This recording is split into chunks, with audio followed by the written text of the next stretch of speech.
For several decades, and I think still sort of now, as we saw in the plenary discussion, there's kind of a question as about the environmental movement regarding the role of environmental justice as well as representation of people of color and women in the movement, which we should be asking those questions and talking about that. It's extremely important because there has historically been this perception that someone who would label themselves as an environmentalist or an environmental activist is somebody who is white or belongs to the middle class, and who might say care about saving the spotted owl as opposed to stopping climate change. I think we have moved away a little bit from this as a movement, but I still think that we have to continue to talk about this and talk about continuing to grow the movement and to be more collaborative. I'm going to take us back a few years, a little bit, back to a year when I actually wasn't political yet. I was actually a junior in high school in 2005 when Hurricane Katrina hit New Orleans. And I remember, not having any sort of political frame of reference or having, any of the experience I had now, thinking I had never seen something like this ever hit the United States. I'd never seen, the conditions that some folks were in without food or without water, without sanitation. Folks stuck inside of the Superdome or convention center for several days, people dying on the street, being basically left for dead. And I found this gem of a quote from George Bush, who talked several days after Hurricane Katrina, and he said, quote, "The storm didn't discriminate, and neither will the recovery effort. When those Coast Guard choppers were pulling people off roofs, they didn't check the person's skin color.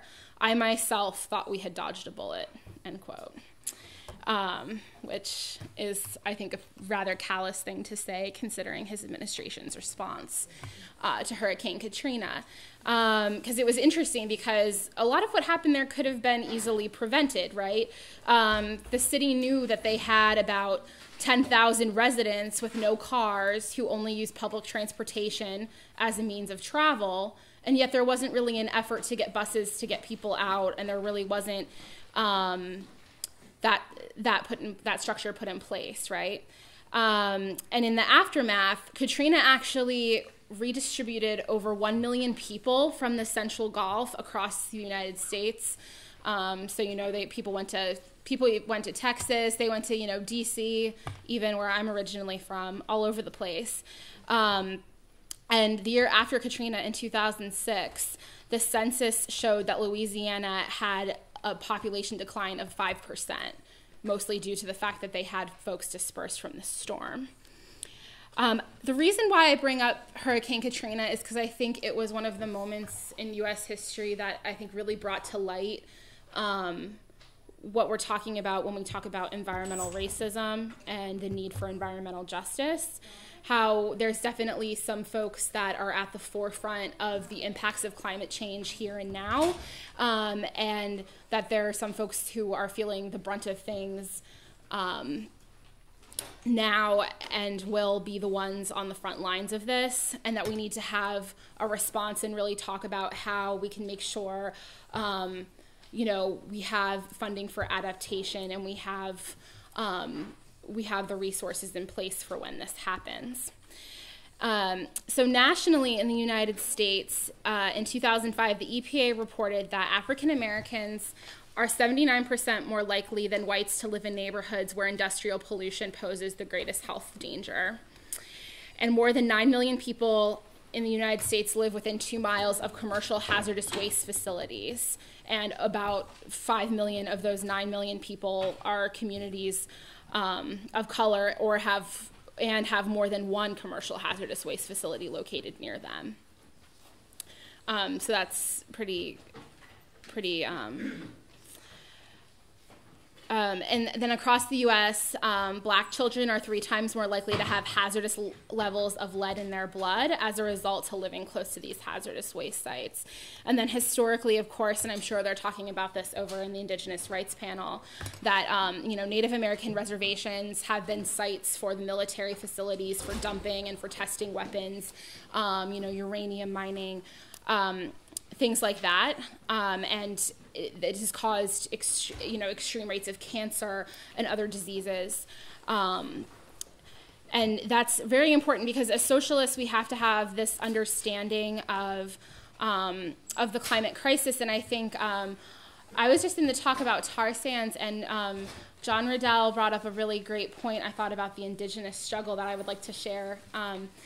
Again, saying that the reason why, we have to put anti-racism at this struggle, like at the center of this struggle, or we have to put indigenous rights at the center of the struggle in fighting tar sands. And I think that's an important thing to discuss throughout this talk, because science shows that there will be racially disproportionate effects of climate change, not just nationally, but also globally. We're seeing we're going to be facing water shortages because of retreating glaciers. There's going to be folks who lose livelihoods because of desertification. They won't be able to grow their own crops.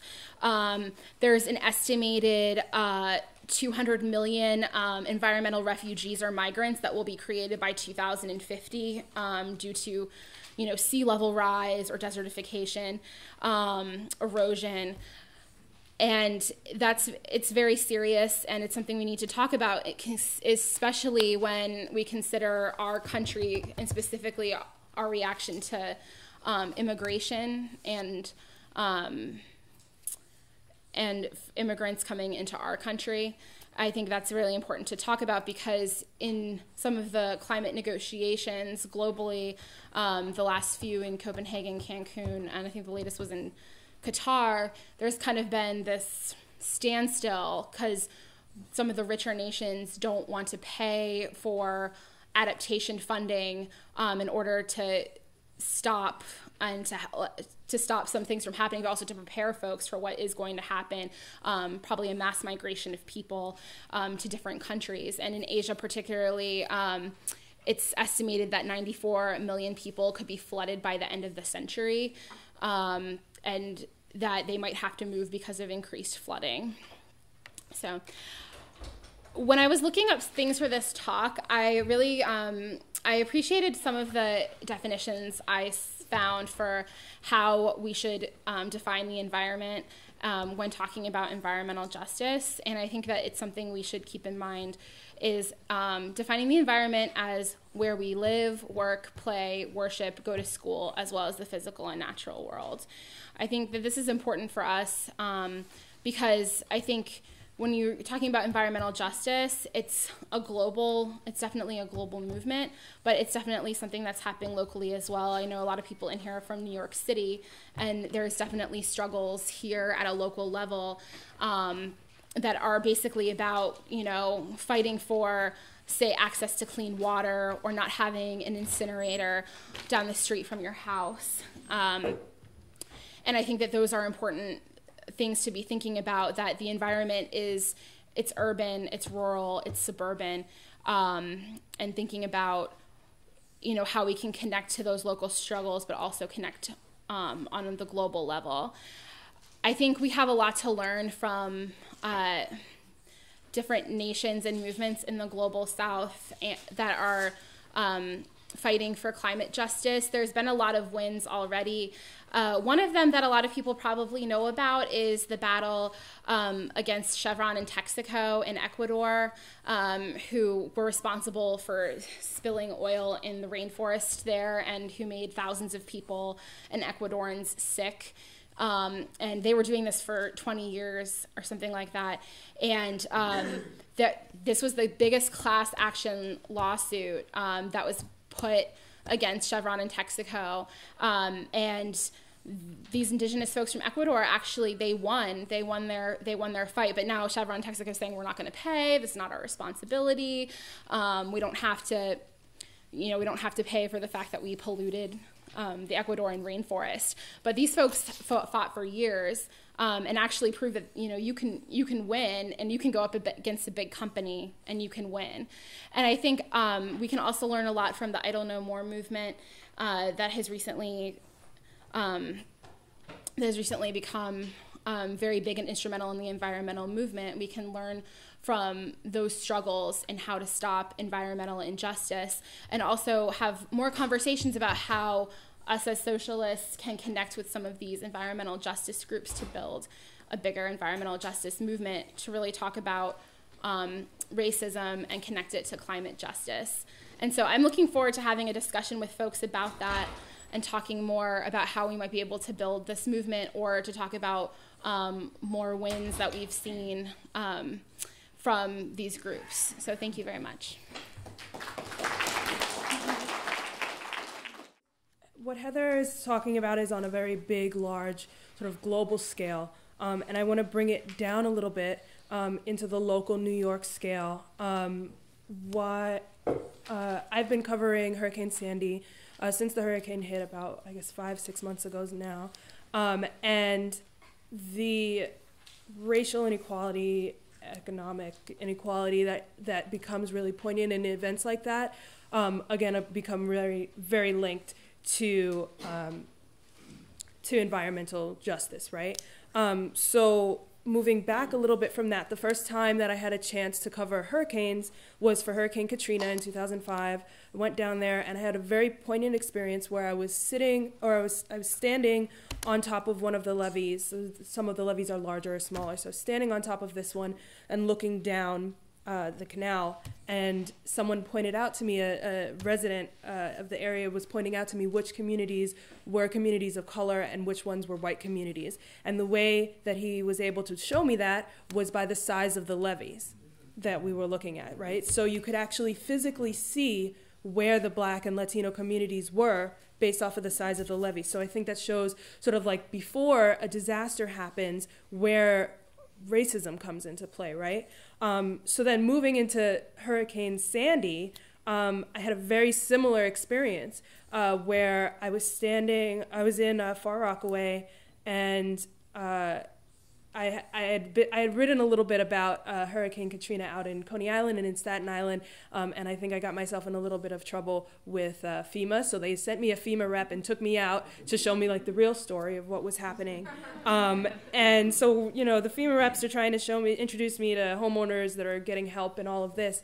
And that was all good and well. There were lots of people getting money from FEMA to fix their homes and to fix property, right? I was looking across the street, and I do a lot of work with public housing also in my work reporting. So I was looking across the street, and I'm like, oh, there's public housing. Let's go there. Like, that's where I want to go.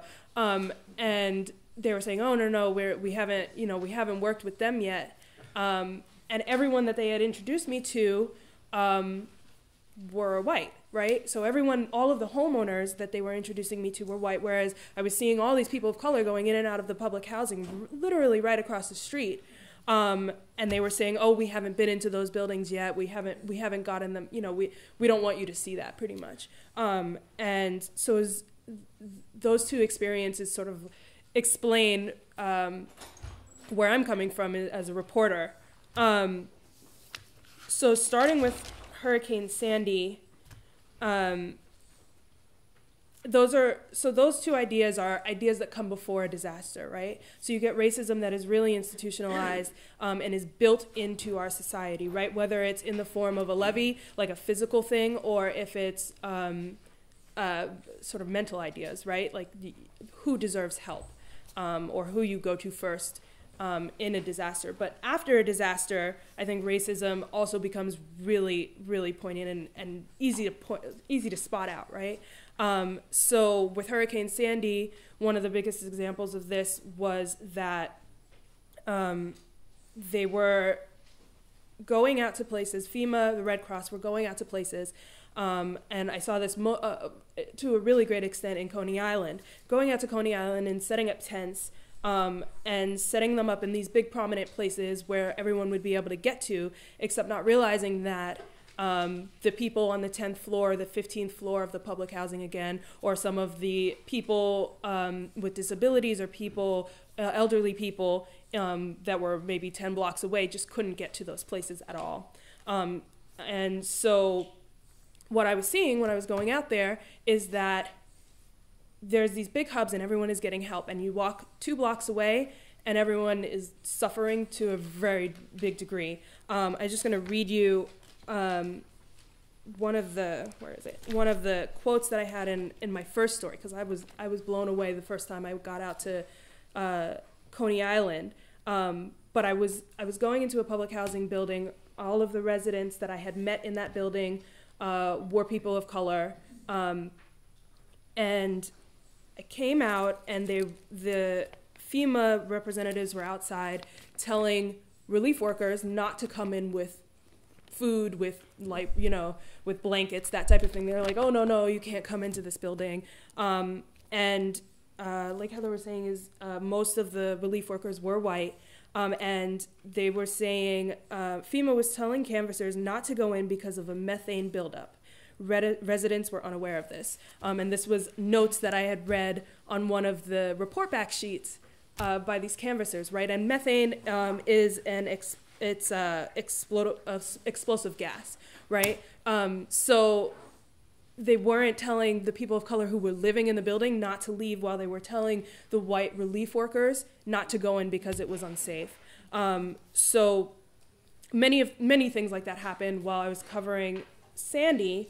And I think it really points to sort of split in thinking that happens after environmental disaster. So there is, of course, a split between the importance of people versus property. FEMA, Red Cross were really helping out people who own their homes, much more than people who were renting, people who lived in public housing that didn't own their homes.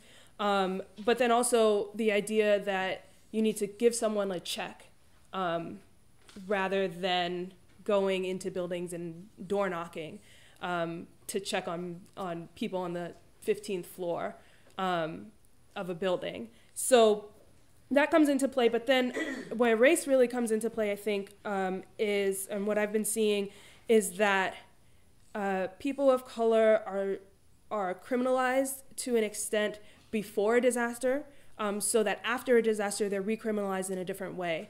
So what that means is you have your freeloaders and quote unquote, right? You have your freeloaders, and the people that are living off the system become looters, or they become a different type of criminal after an environmental disaster. And what that means is that, again, you have to police them rather than helping them. And environmental disasters in general, they heighten the inequalities that already exist. So if you have people that can't pay their electric bills, right, to begin with, when you come in with, when a disaster comes in, like a hurricane or a tornado or something like that, all of a sudden, the things they've already been dealing with become real to other people. So whether that's living without electricity, or if that is not having enough food or not having the right types of food, all of that comes into greater play and gets a lot more attention during a disaster. And then, so you deal with sort of like post-disaster, and then moving out of a disaster is where we're at now, is that people are sort of forgetting, right? Forgetting that Hurricane Sandy happened, forgetting that there was flooding in Chicago last week, right? As you get further away from a disaster, people start to forget. And some of the systems that were in place to help the people of color, to help the poor or poorer people from those disasters, leave, and they're left with worse conditions than they were before. So with Hurricane Sandy, one thing that I did see was in the public housing, the police and relief workers were afraid to go into the public housing. You're going into a dark public housing building that's considered dangerous already because of the people that live there. And I had NYPD officers tell me that they were afraid to go in and check to see if people were alive, even with their like canine sniffing dogs, right? Like they were afraid to go into the buildings. I had a FEMA rep tell me that he couldn't organize to send women into the public housing because it was too dangerous. Like that community was too dangerous to send women into. So all of that sort of capitulates and builds this sort of center of distrust around communities of color after environmental disasters. And so I'm still seeing that now that Sandy, for example, has sort of dwindled from the public conscious more. And so I think what I guess I wanted to talk to you guys and have sort of a conversation with later is the idea of how to work with communities rather than going in and just helping, right? So in my reporting, I was seeing that there were very many groups that they gathered supplies and they got so much money and they were really doing amazing things, right? Like these are people that don't have experience doing relief work. The city wasn't doing anything. The Red Cross was really not helping people the way they needed to, and New Yorkers came and, came to the rescue. But providing relief and providing a culture to help those that have been hurt is very different. So in some of the communities of color that I was reporting on, one place, Gowanus Houses, is this set of public housing buildings, and then very much the area around them, they were organizing the community to take care of itself.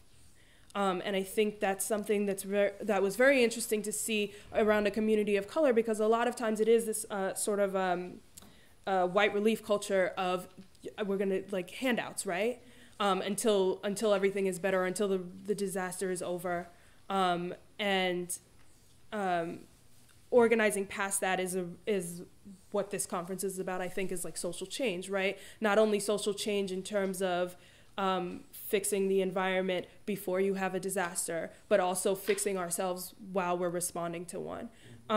And so talking about a system of change, there was a need for the people to organize so that once the relief efforts were gone, they could still have food, right? Or they could still get blankets up to the top floors of the buildings, or even just know each other, right? Because once now, I went back to Gowanus Houses, and there's also a group of teenagers in Far Rockaway that have been amazing, trying to sort of organize themselves to help their community. And they have, now that the imminent threats are gone, right? There's no flooding, there's less mold, the mold is being handled, the city is sort of pouring in money to different places. How do environmental disasters then impact the communities years, months, decades later? And where the impact comes into play is what is left after the relief leaves. So I think there are a couple good groups doing that, really activating people in the community to take care of themselves. And that's where the real work comes into play. Well, that's it.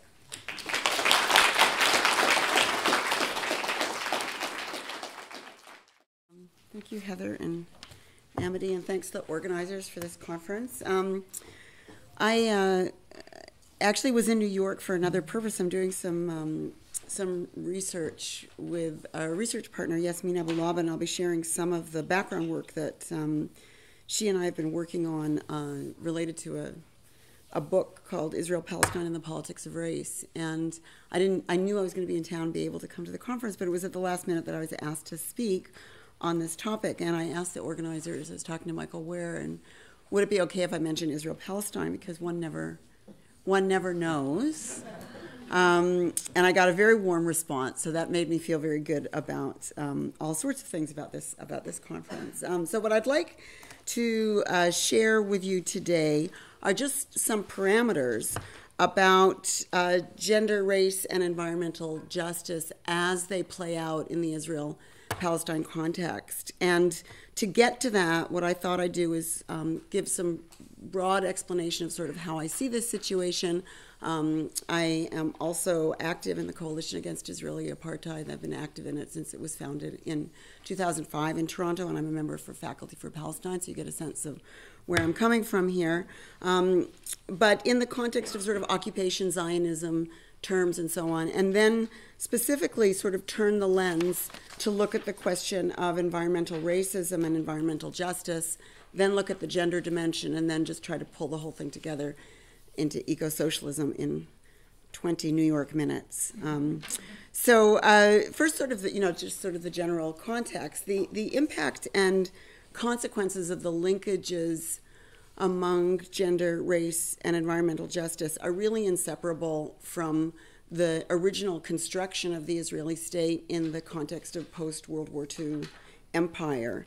Many of the features of formal colonialism after World War II started to wane, in the sense of countries that literally had no sovereignty, that were legally possessions of countries in the global north and the west, including countries like Canada and so on. But the factors that led to the conditions of empire continued in the post-war period and have taken on different forms in terms of economic arrangements around trade, around the International Monetary Fund. We're familiar with the World Trade Organization, the super exploitation of impoverished labor, including racist immigration policies that creates a cheap labor pool globally in terms of both in countries of the global south and in the global diaspora, exploitation of raw materials, and expanding markets for manufactured products.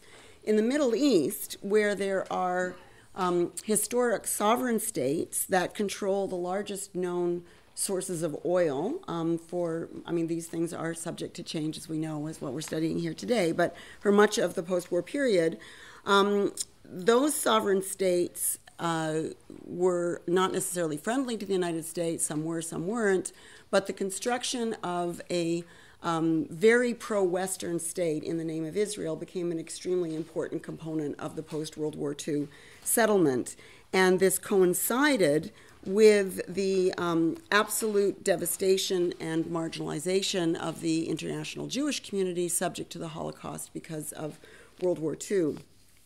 And states that had actually been quite unfriendly to Jewish refugees being able to flee from threatened genocide and come to safe haven in countries in the West and the global North suddenly became very favorable of the idea of these Jewish refugees and their heirs and descendants becoming actually settlers of societies in the Middle East, where there would be a pro-Western relationship very near to states that are very rich in oil. So the environmental story was there right from the get-go. So the state of Israel is largely a state that is considered a state of exception, an exceptional state, not like other states. It's considered the only democracy in the Middle East or the only Jewish state, and so on and so forth. Much of this rhetoric lends itself to defying any kind of comparison or any kind of analysis or any discussion in broader contexts of things like the environment. But this is because the state is organized, and all the major political parties are organized around an ideology, a political ideology called Zionism. And Zionism is not the same as Jewish identity. It's not the same as Jewish theology. It is a particular political ism like communism or anarchism or monarchism that is subject to debate along the same terms. But Zionism is basically a claim that Jewish people can only live in peace and prosperity if they are ethnically removed from non-Jews, or what are referred to as Gentiles, and need a national capitalist state as a protection around them. It's historically untrue. Jews and non-Jews have actually thrived together for literally millennia, and other strategies to fight anti-Semitism. It's an improper term. It's not a useful term in many ways. I'm using it here to mean anti-Jewish racism, which is one way in which it's commonly used. But in terms of strategies of fighting against anti-Jewish racism, which is necessary, it's absolutely a form of racism, the most effective methods have been the same methods that we learned from the civil rights movement, where you link arms with your allies who are opposed to a divide and conquer strategy in the country in which you're living, and you fight for your right to stay in with equal rights in the country in which you live. And this has been taken up by the trade union movement. It's been taken up by socialist organizations, the Bund, the Bolsheviks, the Mensheviks, and so on and so forth. It's been quite effective. But Zionism, which was a marginalized strategy before World War II, moved into a situation of having considerable sympathy, including among sections of the surviving Jewish community, following the absolutely failed responses of liberal democracies, also of the so-called socialist states under Stalinism, and of course, the rise of fascism. And Zionism was able to coincide with another form of racism in what Edward Said has helpfully called Orientalism, what we would call today Islamophobia, a deep, deep fear and anxiety associated with people from the Middle East.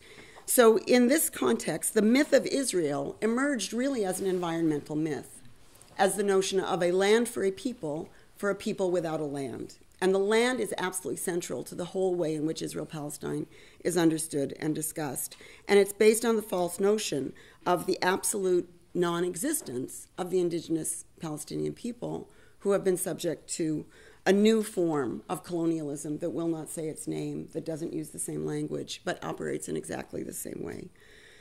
So the Palestinian experience needs to be understood as really an indigenous experience, and many Palestinians are claiming that identity, not just from the period of 1967, but really from the period of 1948. And Israel's occupation has taken the form of consistent and recurring patterns of environmental racism.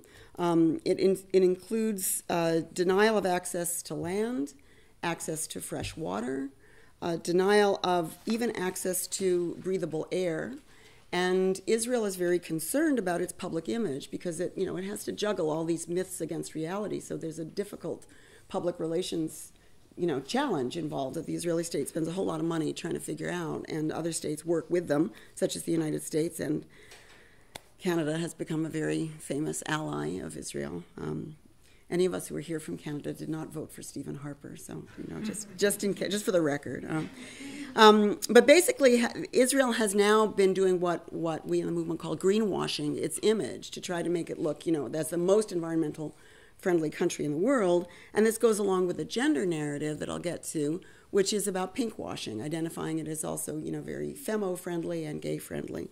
And all of this is part of the mythology of the Israel-Palestine reality. So let me now move to racism and environmental justice. So environmental racism is a process of a dominant body of ideas and practices where discrimination based on the physical or cultural characteristic of a specific group results in disproportionate damage to that particular group. And if you analyze environmental racism, it's really important to name it, because environmental justice can only follow from identifying that there's something that's actually happened. There is no question in my mind that the Palestinians have been the subject of systemic, long-term, profound environmental racism.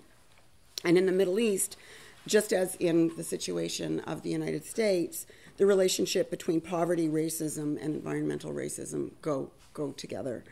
In the case of occupied Palestine, there has been profound chronic deprivation of any kind of services. This applies when I'm referring to the Palestinians. I'm referring to the Palestinians inside 1948 who are denied equal citizenship status, the Palestinian population in the occupied Palestinian territories, and also the Palestinians in the diaspora, which is included in the Middle East and throughout the rest of the world, who are largely in the diaspora because they're denied their recognized right of return to their original land. So we have generations and generations that are continually subject to this.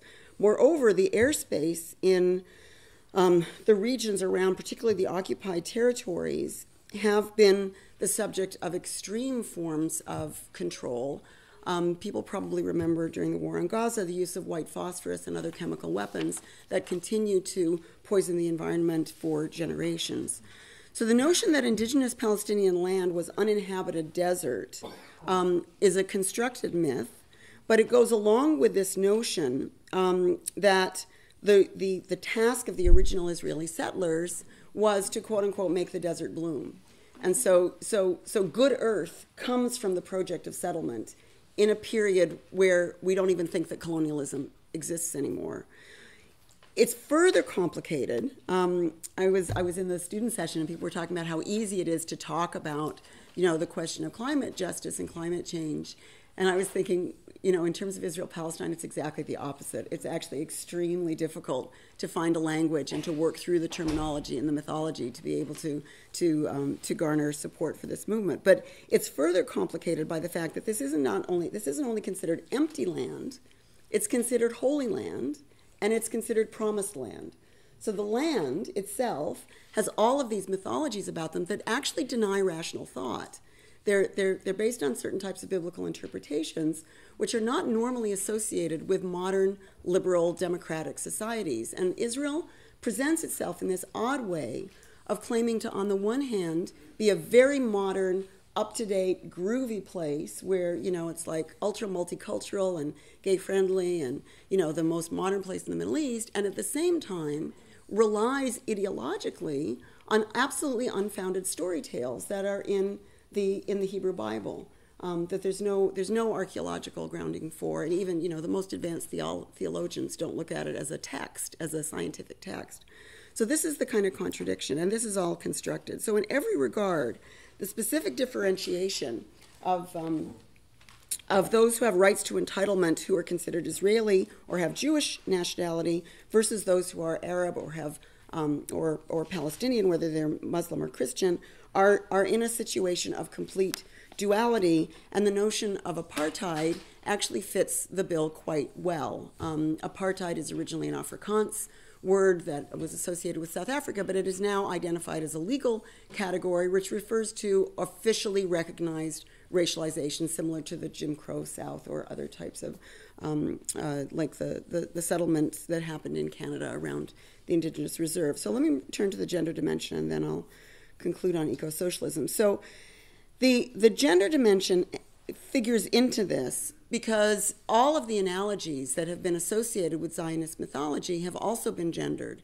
So there's been a widespread conception that there is kind of a male new Jew that has been constructed, who's a militarized new Jew, who is considered to be the one who will conquer this effeminized land. So in the Zionist Congress of 1897 that took place in Basel, Switzerland, 2 rabbinic scholars traveled to Palestine to consider that if it would be an appropriate territory for settlement in the name of Zionism. And the response was, the bride is beautiful, but she is married to another man. So the land was therefore not, at that point, a land without a people, but inhabited by an indigenous Palestinian population, and the effeminized land was framed in a way that was considered a competition over the question of a heterosexual marriage relationship, and wars followed from there. Other gendered narratives have continued, often that are complicated. Israeli it's not citizenship, but Jewish national identity is actually considered something that you can be born with through the maternal line if your mother is Jewish. So there's this kind of romanticization of the Jewish woman as the mother of the nation. And there is also this kind of mythology about equality, and Jewish women were involved in certain forms of equal labor. But at the same time, the inequality that exists has been continually recognized because Jewish law, which is extremely sexist, like much Orthodox, any type of Orthodox religious law usually has a lot of sexist characteristics, is also seen as supreme, which gives a much greater recognition in all sorts of legal concerns to men over women. All of this absence from the reality of the story of the gendered nature of the Palestinians, where Palestinian men are supermasculinized as violent terrorists, and Palestinian women, if identified at all, are seen as passive and incapable of taking their own liberation into their hands, symbolized by the hijab or by the recognition of Sharia law, and so on.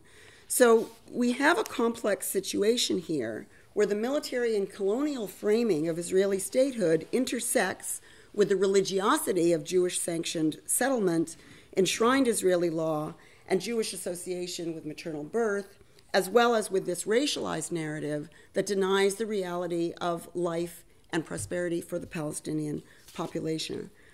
So all of this is to say that there is something going on that is environmentally racist and sexist and imperial in the reality of Israel-Palestine that has resonated internationally in terms of solidarity movements. People might be familiar with Queers Against Israeli Apartheid. It was a movement that started in Toronto and has been continually banned from the annual Gay Pride March on the grounds that it is violating hate crimes, that it's standing in the context of a hate crime, because there have been Zionists who have stressed that, to use the word Israeli apartheid, is violent towards Jews. So this movement has brilliantly organized, and it has rejuvenated the LGBT movement in Canada around the defense of Quia And it's also garnered tremendous solidarity among wider communities. And for the last few years, every year that they've been banned, we've been able to win back their right to march and their right to participate, which is really important. But the attacks continue. And it's for that reason that I think any movement that talks about, I mean, here we've been talking about divestment around the question of fossil fuels, and I think it's important to recognize that we can be in solidarity with other divestment movements, certainly in the Canadian universities, divestment with companies that are investing in the Israeli military. We've been working really, really hard at them, and they've faced tremendous repression. But people are digging in for the long haul. And even though in terms of the question of the environment, we feel an incredible sense of urgency, obviously, one of the things that I've learned from the Palestinian movement is that no matter how great the opponent, you have to dig in for the long haul. And it might take years and years, but we will certainly win. And I think eco-socialism is an inspiring movement that can also work very closely with the movement against Israeli apartheid.